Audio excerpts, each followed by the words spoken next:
Ya, baiklah, saya juru bicara Peradi hari ini.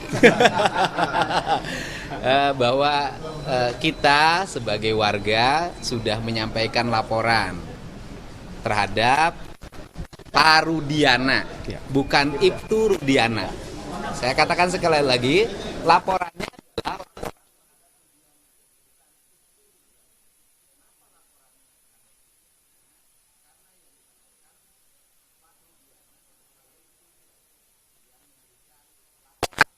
ya kan, sebagai warga sipil dia memberikan laporan dan ditangani oleh Ibtu Rudiana sebagai polisi. Nah, itu peristiwanya. Kemudian bagaimana materi isi laporannya, kemudian bagaimana perkembangannya laporan sampai saat ini, dipersilahkan yang di samping kiri saya untuk menyampaikan jawabannya. Ya, baik rekan-rekan sekalian, kami hari ini membuat laporan terhadap Rudiana sudah selesai dan ini laporannya, bukti tanda terima laporannya ya sudah diterima. Jadi atas selesainya pelaporan ini kita harapkan pihak kepolisian ya dalam hal ini untuk segera melakukan penyelidikan ya kan terhadap laporan yang kami berikan beserta dengan semua bukti yang kami sampaikan. Dalam hal ini rekan-rekan sekalian, seperti press conference yang tadi kami sampaikan bahwa kami selaku kuasa hukum dari terpidana Hadi ya yang melaporkan dari 6 terpidana yang lain ya. Hari ini hanya terpidana Hadi yang melaporkan kepada Rudiana kan gitu kan atas perbuatan yang kami laporkan ya. Peristiwanya nanti mungkin penyidik yang akan sampaikan. Kami sudah sampaikan semua. Kami tidak masuk ke dalam apa yang kami laporkan. Dugaan apa aja, Bang?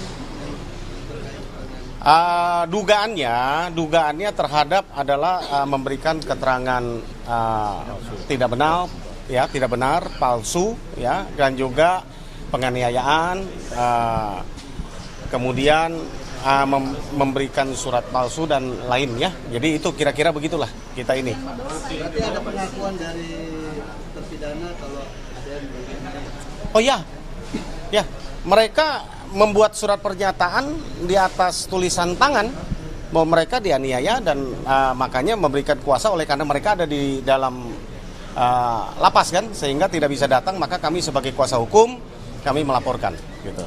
apa aja yang dia Pak dianiaya oleh Rudiana ini apa saja Pak? Apa saja yang bentuk penganiayaan apa? Mungkin Bang Ruli bisa sampaikan bentuk penganiayaan.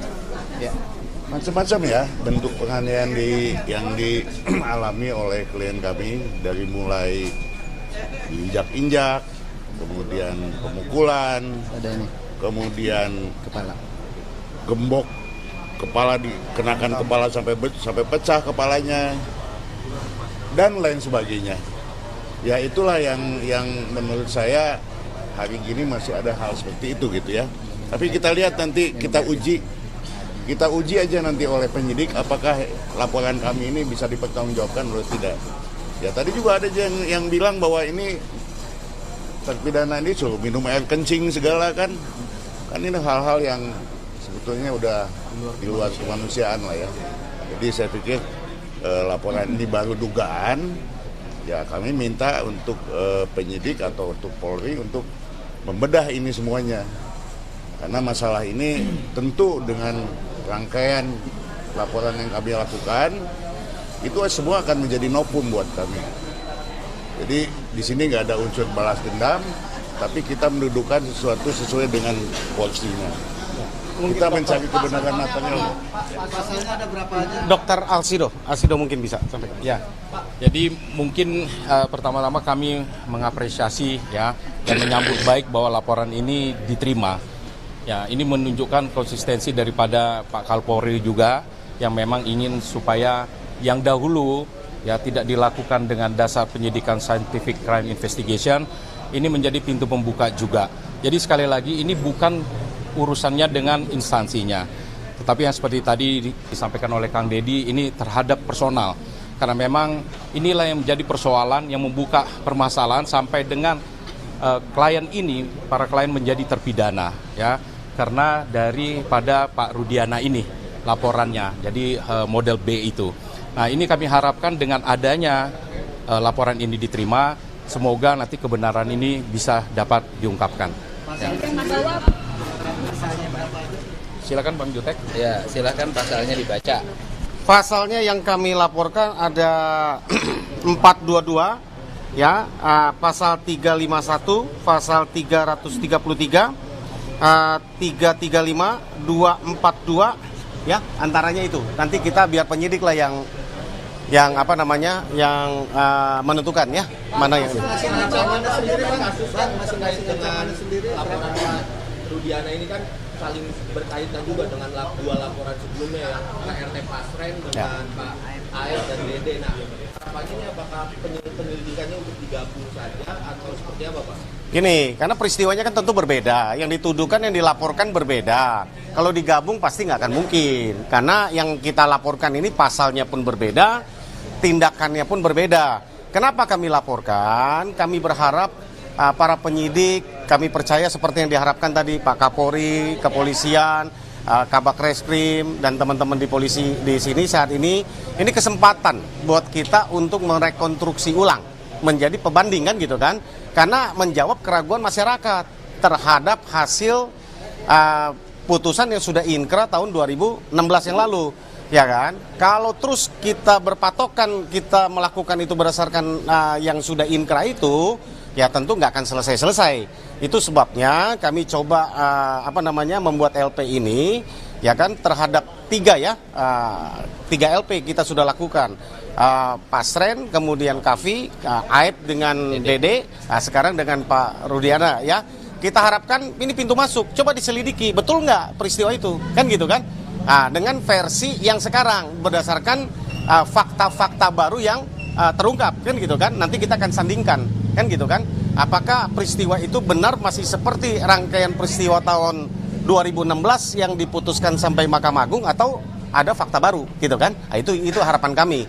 Sehingga harapan kami ada, sekali lagi, tolong kepada para penyidik ya, kepada Kabak Reskrim, Kapolri, ya tanganilah ini sesuai dengan prosedur, tanganilah ini sesuai dengan harapan masyarakat, pencari keadilan, bukan untuk yang salah dibenarkan atau yang benar disalahkan. Kami juga nggak berharap begitu. Kalau memang peristiwanya begitu, tolong hadirkan kepada kami bukti-bukti itu yang kami laporkan itu, ya kan, sehingga kalau memang para terpidana klien kami ini bersalah, nggak apa-apa. Tapi sampai saat ini kami meyakini bukan mereka pelaku, kan gitu kan? Bukan mereka pelaku dalam peristiwa tahun 2016 yang lalu dalam kasus Vina. Demikian.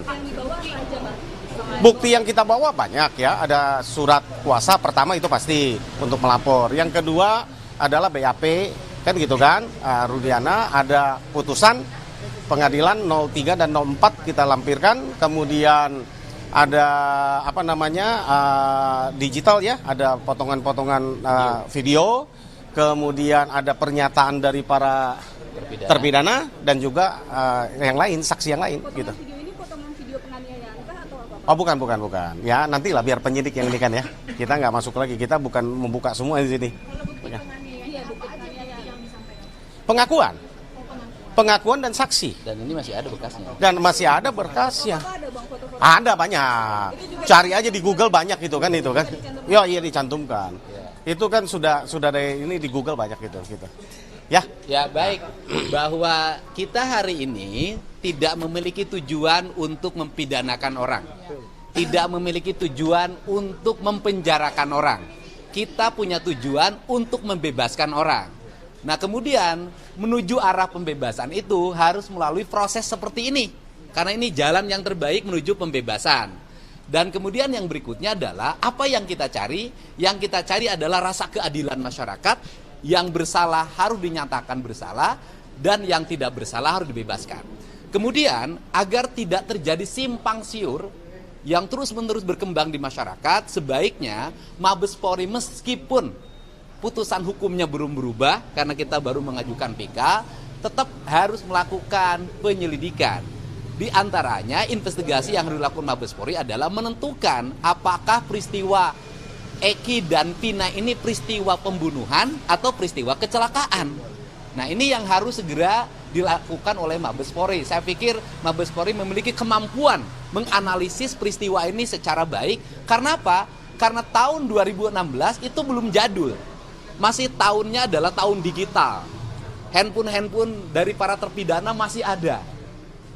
Itu kan tinggal handphonenya dinyalakan, kemudian dibuka handphonenya, itu akan terbuka kelihatan percakapannya, posisi para terpidana di mana, sehingga kita tidak cocok logi berdasarkan sains. Kemudian yang berikutnya juga saya meminta agar CCTV-nya juga dibuka. CCTV yang dibuka bisa dua. Yang pertama, kalau ingin mengejar tuduhan pelemparan, buka CCTV-nya Indomaret. Karena posisi mereka, SMP 11 itu di sampingnya ada Indomaret. Kalau kemudian CCTV terjadinya peristiwa kematian Eki dan Vina, itu kan ada di flyover. Kemudian dari sisi letak geografis, saya juga ada pertanyaan besar dari saya. Pertanyaan besarnya adalah, peristiwa Eki dan Vina meninggal itu di flyover berada di posisi Kabupaten Cirebon. Tetapi kenapa ditangani oleh Polresta Cirebon? Ini juga pertanyaan yang mesti dijawab sebenarnya dari sisi aspek SOP penanganan yang harus dilakukan. Itu saja pernyataan dari kami. Semoga pelaporan ini adalah pelaporan yang akan segera ditindaklanjuti. Dan hari ini Bareskrim Mabes Polri menjawab keraguan publik. Apakah Pak Rudiana bisa dilaporkan? Apakah pelaporannya akan diterima?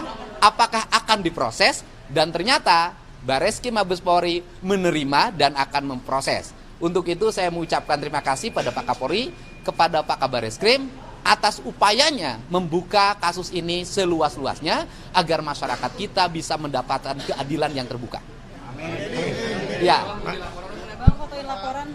Kita hari ini tidak ngomongin tes DNA. Ini kan karena nanti merancui pelaporan di Bareskrim. Jadi fokus hari ini adalah fokus melaporkan Pak Rudiana ke Mabes Polri.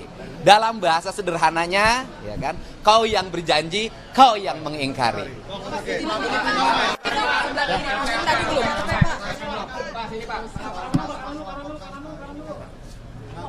Ancamannya berapa tahun, Pak?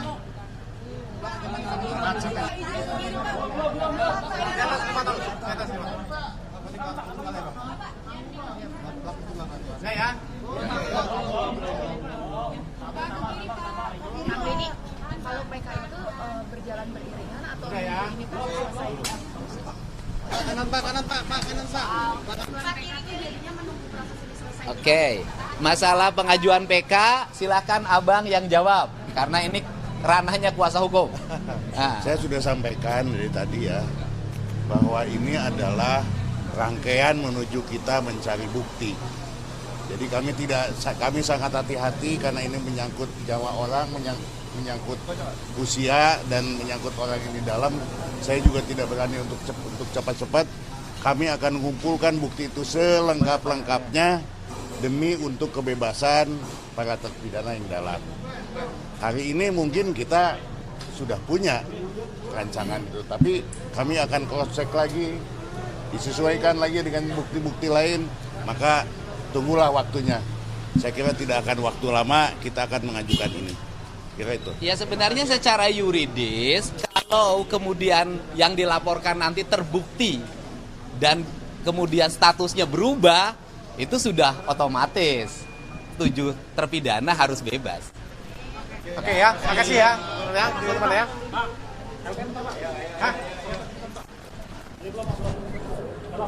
Aduh. Ayo berbaring.